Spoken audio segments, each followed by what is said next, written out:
Guys, kung napanood yung part 3 nyo na dito guys, nitong adventure na to guys,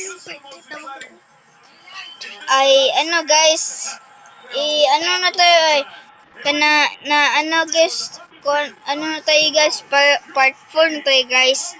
Kasi itong aso ko guys is namatay guys.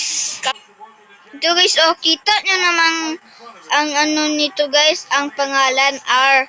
At namatay to siya guys, at ito na ang alaga ko ulit. Aso na naman ulit siya guys, pero ano guys, ang pinangalan ko sa kanya ay R, pero binanyagan ko na to guys.